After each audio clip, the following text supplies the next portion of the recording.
Hello everyone. आज हम इस वीडियो में बात करने वाले हैं 27% ओबीसी आरक्षण के लिए।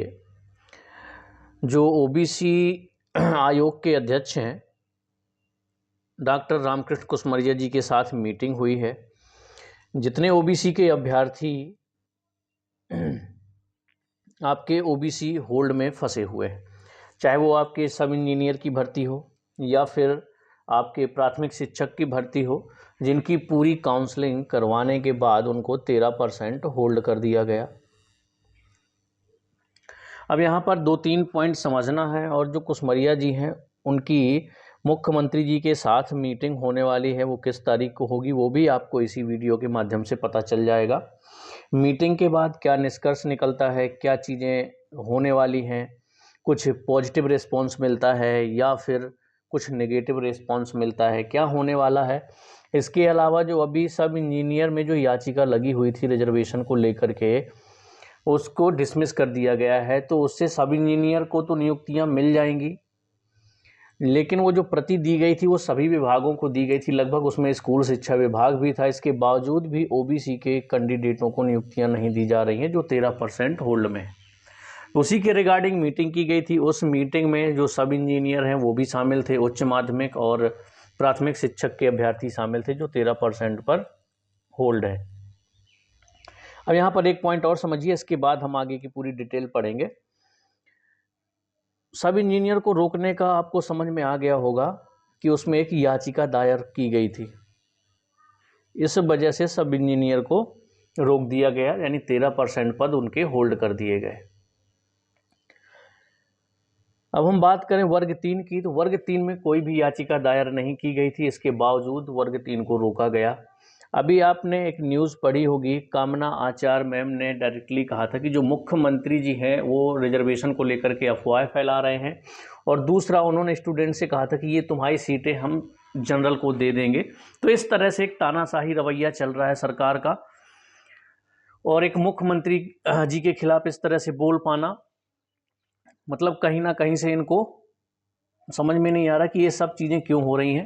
तानाशाही तरीके से काम चल रहा है, ना कोई आदेश आज तक वर्ग 3 के लिए कोई भी आदेश नहीं आया है कि इनको रोका जाए। इसके अलावा जीएडी से जब बात की गई तो जीएडी भी डायरेक्टली यही बोलते हैं कि देखिए, आपको रोकने के लिए हमने कोई आदेश नहीं जारी किया कि वर्ग 3 को होल्ड किया जाए, बाकी आप अपने डिपार्टमेंट से बात करिए। तो डिपार्टमेंट जो है वो मनमानी तरीके से रोके हुए हैं। ठीक है, अब आगे देख लेते हैं इसमें क्या क्या चीज़ें दी हुई हैं। 13% होल्ड उम्मीदवारों की नियुक्ति पत्र अब तक जारी नहीं किए गए हैं। जबलपुर स्थित high court of Madhya Pradesh के अधिवक्ता रामेश्वर सिंह के नेतृत्व में ओबीसी उम्मीदवारों का एक प्रतिनिधिमंडल आज भोपाल आया। उनका प्रश्न था कि 16 जून 2024 को शासन की ओर से 27% ओबीसी आरक्षण के लिए स्पष्ट निर्देश जारी होने के बावजूद आज दिनांक तक नियुक्ति पत्र क्यों नहीं जारी किए गए।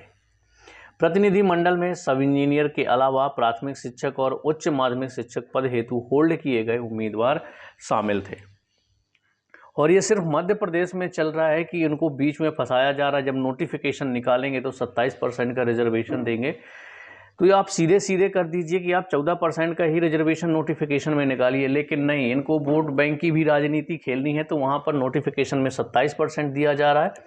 और इसके बाद होता क्या है कि जब आपका रिजल्ट आके आप सिलेक्ट हो जाते हैं तब 13% आपको होल्ड कर दिया जाता है। तो ये सरासर गलत है। अगर आपको नहीं देना है तो आप उससे नोटिफिकेशन से हटाइए।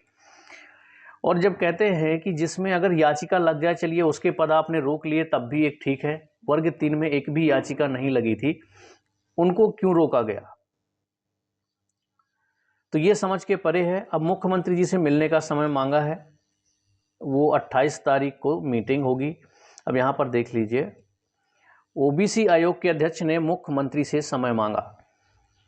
प्रतिनिधिमंडल का कहना है कि लोक शिक्षण संचालनालय में अपर संचालक कामना आचार्य ने मध्य प्रदेश सरकार द्वारा जारी किए गए समाचार को अफवाह बता दिया। पिछड़ा वर्ग आयोग के ऑफिस में डॉक्टर रामकृष्ण कुसमरिया ने प्रतिनिधिमंडल की बात को ध्यानपूर्वक सुना और फिर मुख्यमंत्री डॉक्टर मोहन यादव से चर्चा हेतु समय मांगा। मुख्यमंत्री कार्यालय की ओर से उन्हें 28 जून 2024 को बुलाया गया है। यानी कि जो डॉक्टर रामकृष्ण कुसमरिया जी हैं, ओबीसी आयोग के अध्यक्ष हैं, इन्होंने समय मांगा है कि मुख्यमंत्री जी से मिल पाएँ। तो 28 को उनके ऑफिस से 28 जून को समय दिया गया है। अब 28 जून को मीटिंग होगी, इसके बाद क्या होता है क्या नहीं होता है, कोई भी जानकारी मिलेगी तो आपके साथ ज़रूर शेयर कर दिया जाएगा। अब यहाँ पर आप लोग पॉइंट समझिए कि बिना मतलब निराधार आप लोगों को रोका गया है, हम सभी को रोका गया है, जितने भी ओबीसी होल्ड वाले कैंडिडेट हैं। अगर इनके पास कोई भी एक भी पॉइंट है तो ये लोग लिखित में क्यों नहीं दे रहे कि ओबीसी के जो वर्ग 3 में कैंडिडेट हैं उनको क्यों रोका गया है। जब पहले का रिजल्ट है 4 अगस्त का, अगर जैसे कह रहे हैं कि 4 अगस्त की वजह से हाईकोर्ट के आदेश की वजह से आपको रोका गया, तो 4 अगस्त का हाईकोर्ट का आदेश जो आया था वो पटवारी भर्ती में क्यों लागू नहीं किया गया। तो कई ऐसे सारे सवाल हैं जिनका जवाब कहीं से नहीं मिल रहा। तो कम से कम अगर आपने किसी को किसी कारणवश रोका हुआ है तो उनको कारण बताइए, लिखित में दीजिए। सिर्फ बोलने से स्पष्ट नहीं हो जाता कि आपको इस वजह से रोक दिया गया है।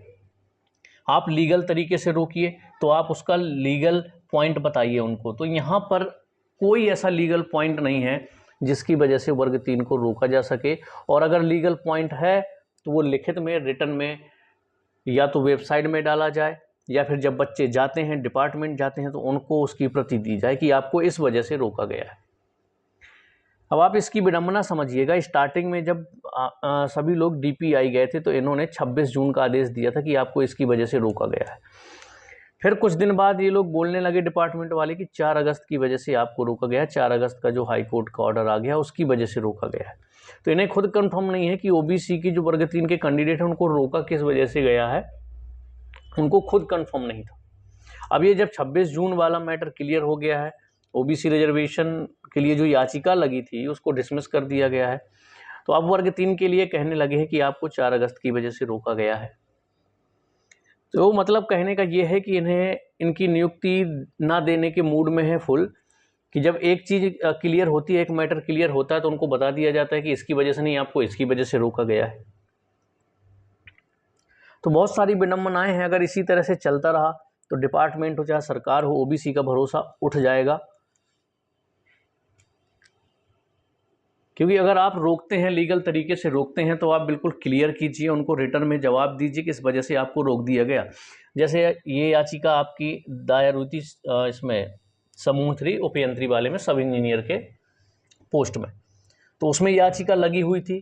तो वहाँ पर ये पॉइंट था कि वहाँ पर याचिका लग गई है, इस वजह से हम लोग 13% होल्ड करके रखे, उनको नहीं दे पा रहे। वर्ग 3 में कोई याचिका भी नहीं लगी थी, इसके बावजूद रोका गया। चलिए, जो भी है मीटिंग में जो भी डिसीजन निकलेगा, क्या बातें होती हैं, क्या पॉजिटिव रिस्पांस रहता है, जो भी जानकारी मिलेगी आपके साथ शेयर कर दिया जाएगा। लेकिन ओबीसी के जितने भी अभ्यर्थी हैं, चाहे वो किसी भी भर्ती को लेकर के हों, चाहे वो सब इंजीनियर के हों, वर्ग 1, वर्ग 2, वर्ग 3 के हों, भटकते घूम रहे हैं, ओबीसी के जितने भी पढ़े लिखे नौजवान हैं उनकी ये हालत कर दी गई है कि उनका काम है आप एग्ज़ाम दो, सिलेक्ट भी हो जाओ, लास्ट में आपको ज्वाइनिंग लेटर नहीं दिए जाएंगे और आप लोग भटकते घूमते फिरते रहो। ये कंडीशन है एमपी में ओबीसी कैंडिडेटों की। तो चलिए, मिलेंगे हम लोग नेक्स्ट वीडियो में। कोई भी डाउट होगा कमेंट्स में बताइएगा।